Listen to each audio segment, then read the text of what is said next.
Hi everyone, welcome to our YouTube channel black diamond. एक e digital platform है newspaper का industrialpunch.com, जो कि जितने भी इंडस्ट्रियल न्यूज़ होते हैं और भी जितने सेक्टर हैं अलग अलग सेक्टर के लिए न्यूज़ प्रकाशित करता है। तो उसमें एक न्यूज़ आ रहा है जो कि बहुत बड़ा न्यूज़ है। कोल इंडिया लिमिटेड के चेयरमैन ने ये कहा है कि अगर यूनियन 50% मांग रखती है, यानी जो वेतन वृद्धि का मांग है वो 50% रहता है, तो कंपनी में तालाबंदी हो सकता है। जी हाँ, कोल इंडिया लिमिटेड इसमें लिखा हुआ है कि सीआईएल चेयरमैन ने डरा दिया, 50% एमजीबी मांगा तो इन कंपनियों में हो जाएगी तालाबंदी, यूनियन को करनी होगी जोरदार मशक्कत। तो आपको बता दें कि नेशनल कोल वेज एग्रीमेंट जो कि 11वां, यानी कि जेबीसीसीआई, जिसको हम लोग joint bipartite committee of coal industries कहते हैं, तो ये जो इंडस्ट्रीज़ है इसका जो बैठक था, वेतन वृद्धि को लेकर जो मीटिंग था, सेकेंड मीटिंग, वो 15 नवंबर को हुआ था दिल्ली में। पहले ये कोलकाता में था, फिर बाद में उसको शिफ्ट कर दिया गया था दिल्ली में। तो दिल्ली में बैठक हुआ। बैठक होने के बाद जो कोल इंडिया लिमिटेड के चेयरमैन हैं उन्होंने ये कहा कि अगर 50% की बात छोड़ दीजिए, अगर सिर्फ 10% का भी वेतन वृद्धि करते हैं तो उससे कंपनी को 5,000 करोड़ का अतिरिक्त भार आएगा। अगर 5,000 करोड़ का भार आता है कंपनी के पास तो ये पॉसिबल नहीं है कि वेतन वृद्धि हो पाएगा आगे। देखिए, यूनियन ने डिमांड किया है 50%, ठीक है, यूनियन ने डिमांड किया है कि 50% वेतन वृद्धि होना चाहिए कुल मिलाकर के, ठीक है।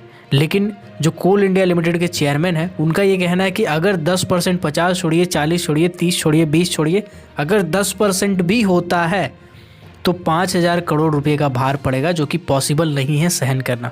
मतलब सीआईएल के जो चेयरमैन हैं वो 10% भी बढ़ाने के फेवर में नहीं दिख रहे हैं। साथ ही साथ प्रबंधन के द्वारा एक समझौता रखा गया था, एक पक्ष रखा गया था, उसमें ये कहा गया था कि 10 वर्षों में अगर वेतन समझौता हो, जैसे कि एग्जीक्यूटिव वर्कर के लिए 10 साल में होता है, ऐसे ही नॉन एग्जीक्यूटिव वर्कर के लिए भी 10 साल में होना चाहिए, ये उनका कहना था। साथ ही उनका ये भी कहना था कि जब अलग अलग कंपनीज़ है, अलग अलग सेक्टर है, उसमें अगर 10 साल में वेतन समझौता होता है तो फिर कोल इंडिया में क्यों नहीं होना चाहिए। हालांकि इसको जो यूनियन है उन्होंने नकार दिया है पूरी तरह से, और ये कहा है कि ये चीज़ तो आखिर नहीं माना जाएगा, और जो कॉमन चार्टर ऑफ डिमांड है उसी पे चर्चा करने के लिए बाध्य किया है कि भैया जो कॉमन चार्टर प्लान आपको मैंने सौंपा है उसी से रिलेटेड बात किया जाए। इसको लेके जो यूनियन नेता है, सीटू के जो नेता है, जेबीसीसीआई के जो सदस्य हैं डीटी रामानंदन जी, उन्होंने ये कहा है कि बहुत सोच समझ के निर्णय लिया गया है कि 50% वेतन वृद्धि का जो मांग है बहुत सोच समझ के रखा गया है। साथ ही साथ ये समझौता 5 साल के लिए होता है, और आने वाले 5 सालों में कोल इंडिया लिमिटेड का जो प्रोडक्शन है, कोयला उत्पादन है, ये लक्ष्य दोगुना होने वाला है, दोगुना रखा गया है लक्ष्य। 2023-24 में बात करें तो 1149 मिलियन टन, वहीं 2025-26 में बात करेंगे तो उस टाइम तक 1400 मिलियन टन कोयला का उत्पादन का लक्ष्य कोल इंडिया लिमिटेड ने रखा है।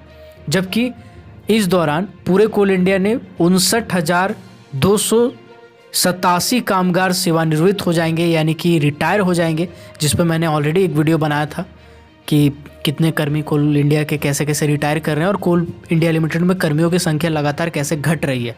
तो अगर आपने वो वीडियो नहीं देखा है तो देख लीजिएगा एक बार। तो कंपनी के निर्धारित लक्ष्य के मुताबिक उसके हिसाब से भी देखें तो अनुमानित मुनाफा 1,29,000 करोड़ रुपये तक पहुँच सकता है। तो इसी के को देखते हुए यूनियन ने ये कहा है कि 50% वेतन वृद्धि का मांग रखा गया है, क्योंकि 1-2 साल के लिए होता नहीं है, नॉर्मली 5 साल के लिए होता है, और 5 साल में ये ऐसा टारगेट है कोल इंडिया का, इतना प्रोडक्शन होने वाला है, इतना इनकम होने वाला है, तो उसी का कुछ हिस्सा वो वर्कर को देगी, तो इसीलिए 50% डिमांड रखा गया है। लेकिन लगातार जो सीआईएल के चेयरमैन हैं प्रमोद अग्रवाल, उनका ये कहना है कि 50% तो दूर, 10% भी वेतन वृद्धि करना मुश्किल है। तो आप समझ सकते हैं कि किस लेवल पे अभी बार्गेनिंग चल रहा है। अब आप ही बताइएगा कमेंट सेक्शन में कि आपको क्या लगता है, प्रैक्टिकली कितना पॉसिबल है, कितना हो सकता है या कितना करेंगे। आपका अपना पक्ष जरूर रखिएगा, और आपके कमेंट बहुत से लोग पढ़ने वाले हैं, तो कमेंट करके ज़रूर बताइएगा कि आपको क्या लगता है कि कितना प्रतिशत वेतन वृद्धि होने वाला है। और अगला जो मीटिंग है वो अभी स्पष्ट डेट नहीं किया गया है, बट जहाँ तक अंदर से पता चल रहा है न्यूज़, जनवरी में अगला बैठक होगा, यानी पूरा दिसंबर अब निपट गया, अब जनवरी में ही बैठक हो पाएगा। और जैसा देखने में लग रहा है कि कोई डिसीजंस नहीं लिया जा रहा। अभी 2 बैठक हुआ है, पहला इंट्रोडक्टरी था पहला बैठक को इंट्रोडक्टरी कह के टाल दिया गया, दूसरा बैठक हुआ था उसको पहला बैठक माना गया कि नहीं पहला बैठक है। इसके बाद ये जो 15 नवंबर था इसका सेकंड बैठक माना गया। तो उसके बाद फिर अभी सुनने में आ रहा है, अंदर से जो पता चल रहा है खबर वो ये है कि जनवरी में अब मीटिंग होगा, नेक्स्ट मीटिंग। तो कहना बहुत मुश्किल है कि कब तक ये वेतन समझौता क्लियर हो पाएगा। आपको क्या लगता है कमेंट सेक्शन में ज़रूर बताइएगा। तो मिलते हैं अगले वीडियो में, तब तक के लिए keep watching, keep supporting, till then जय हिंद।